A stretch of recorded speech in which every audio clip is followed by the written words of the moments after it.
Hey, what's going on, everybody?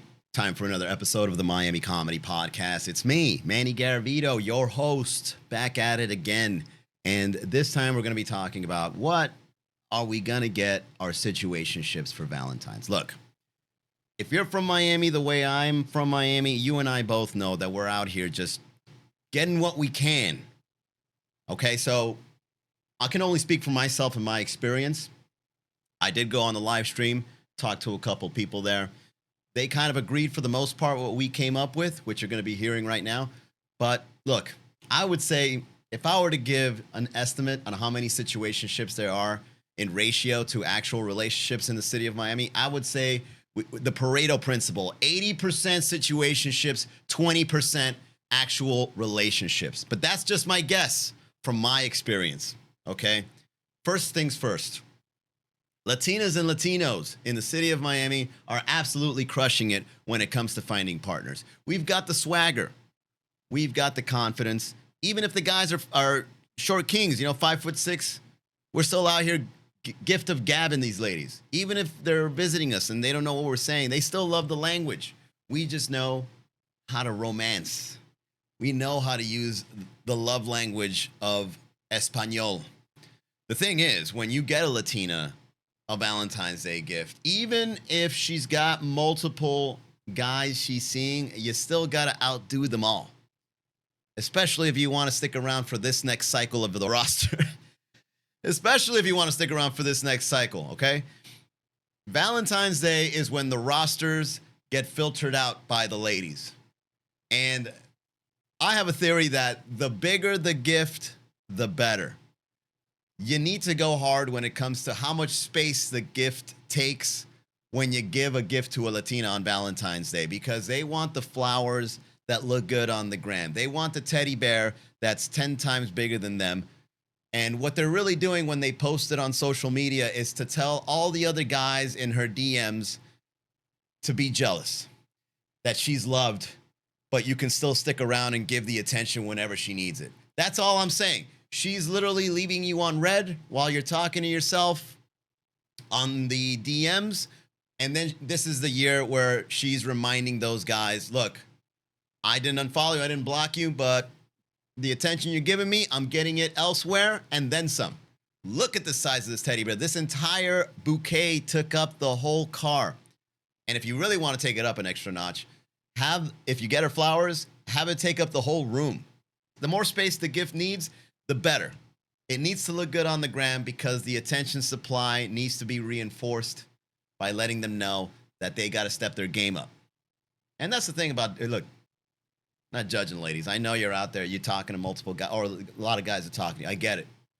In modern dating, it is what it is. We've got options, right?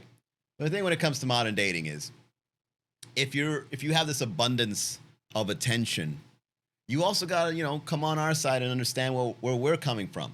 We can't just get you like a big old teddy bear or a big bouquet of roses, because there's going to be somebody out there that didn't do none of that and probably would get as close as we did if we got you that gift. So it dilutes the entire idea. You have to ask yourself, am I the first guy to do this when you actually go above and beyond for a woman? Think about that. And no matter what the answer is to that question, it doesn't sound right. So it's rough, man. It's rough for guys on Valentine's Day. So when romance is described or appreciated or recognized in the city of Miami, just know that there's multiple sources of where that romance comes from, because we live, you know how they say there's an attention economy? In Miami, it's 10 times, it's like exponential here. It's all about the attention in the city of Miami. Especially when it comes to Valentine's and romance. We're pretty much just flexing that we're loved, even though for the entire year, we never even showed that we were with anyone. And I'm speaking for the ladies here, because come on, ladies, you're out there posting thirst traps. You're out with your girls, you're partying. Then next thing you know, you got a big old bouquet of roses, and now it's a mysterious guy. And hell, the guy doesn't even get a tag. That's like one step before doing the whole I disappear for a few months and then you post the sonogram. It's the same move. But how are you going to be thirst trapping the entire year, and then on Valentine's Day, you've got a Rolls Royce full of flowers? Where did that come from? And so that's the thing when it comes to dating and romance in the city of Miami. Having a partner is an accessory. It's an add-on. It's a feature. It's not a life decision.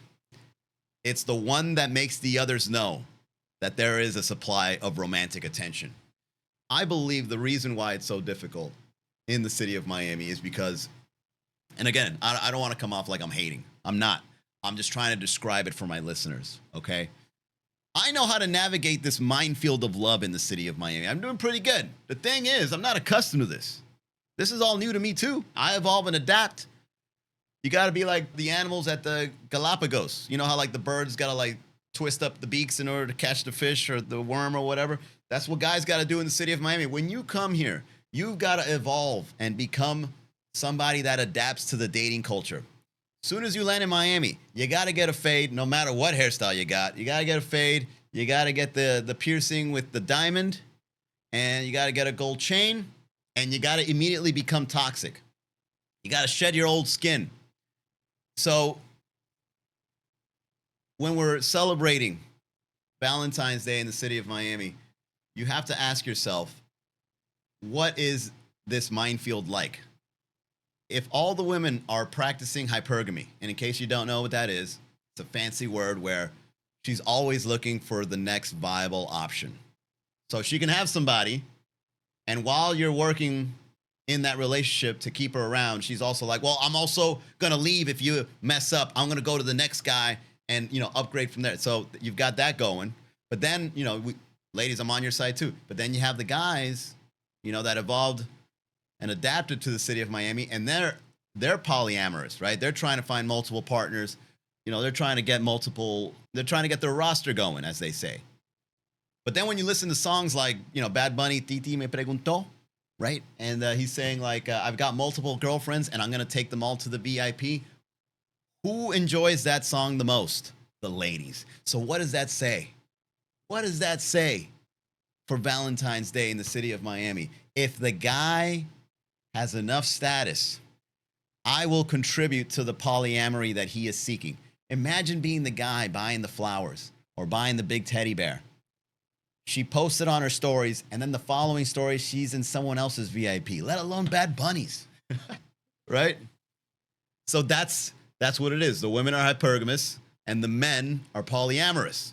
And of course, the women are going to be more successful at hypergamy because their access to or contributing to the dating pool is a lot more easy compared to the guy. When you have polyamory and hypergamy in the city of Miami, what's going to end up happening? There's going to be like oil and vinegar interactions, right? It just doesn't mix. She's looking for the best thing. He's looking for the next one. And then it just doesn't come together. But right in the middle, where those two split, that's where one night stands and situationships occur. And that's why we all in the city of Miami need to come up with ideas on what to give that for Valentine's Day. Just two different schools of thought when it comes to romance and how to keep that romance going before you get evicted from the roster on the next year's cycle.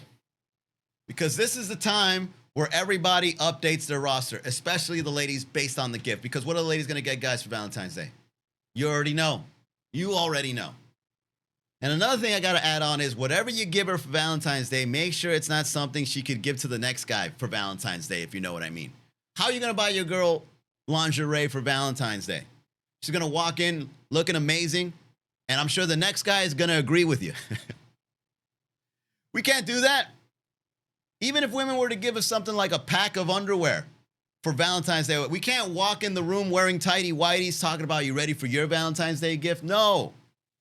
So that's my take on what to give a situationship for Valentine. This is the gift guide. But you know what, ladies? If you really want to take it up a notch, you got to consider one thing. You know what you should do for Valentine's Day, ladies? And this is just a suggestion. I'm not attacking. This is comedy, all right? But it's a suggestion, a satirical suggestion, if you will. I believe the ladies should be accountable on Valentine's Day. There, I said it. At least to one guy that you fucked over.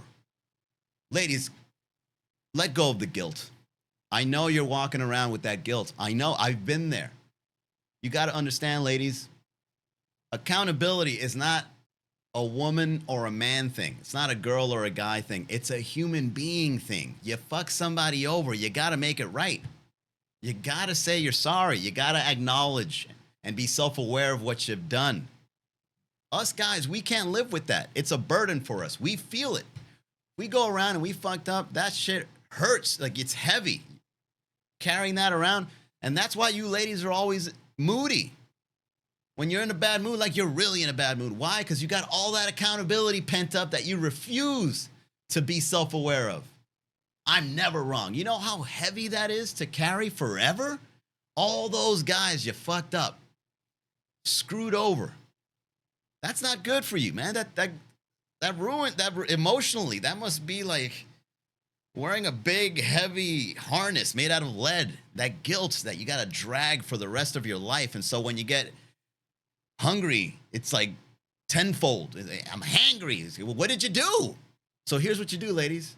Valentine's Day, if you want to take it up a notch, it doesn't cost you anything. Not even your dignity. This is something that will make you feel more relieved. You know how relieving it is to say you're sorry to somebody you screwed over? It's relieving, man. I've been there. If I've ever messed up, I can't live life acting like I didn't mess up. I gotta, hey, look, I'm sorry. Sorry about the whole thing. Don't worry about it. Like, we're cool. Shouldn't have acted that way. You ladies should do the same. Pick up the phone, call somebody that you screwed over and be like, hey, what's up, Henry? Yeah, it's Victoria. Hey, listen, I just want to apologize for that one time in high school when you bought me roses for Valentine's and I threw it in the garbage because I didn't tell you about this other guy. Whatever. Doesn't necessarily mean you got to get with him, but you know how relieving it is for you and for him? You've done a good deed. Taking accountability on Valentine's Day. Let's normalize that. It's good practice for the remainder of the year. Probably keep a quality guy around with a little accountability. I'm telling you, ladies, accountability goes a long way. Let the ego, you girls are talking about guys have too much ego. All right. What's your accountability score like? That's the same way. The same way people have a credibility score. What's your accountability score? How many times have you apologized for something? How many times have you stopped yourself and become self-aware of you acting childish? What's your accountability score? There you go. That's my Valentine's Day gift guide. That is the number one gift the ladies should give the fellas. An apology. All right. Thank you very much for tuning into the Miami Comedy Podcast. Shows coming up. So we're still Mondays and Fridays. Thank you, Miami. Always a great time working out, trying out new material, doing crowd work, talking to people, visiting people from Miami, everything. It's all there. It's like one big group chat. And then Tuesdays and Saturdays at Blackbird Ordinary, still too lit and so lit. It's one of the best pre-games in the city in Miami, but in Brickell mostly. Then after that, you got the laughter party with the DJs. Always a great time. Make sure you join us. Visit MiamiComedy.com. Don't forget to subscribe to the membership. Only $20. You get drink perks, seating, VIP. We get to shake hands. I know you by name, all that good stuff. I'm trying to build a community of people that mean it. MiamiComedy.com. All right. Have a great day. Happy Valentine's.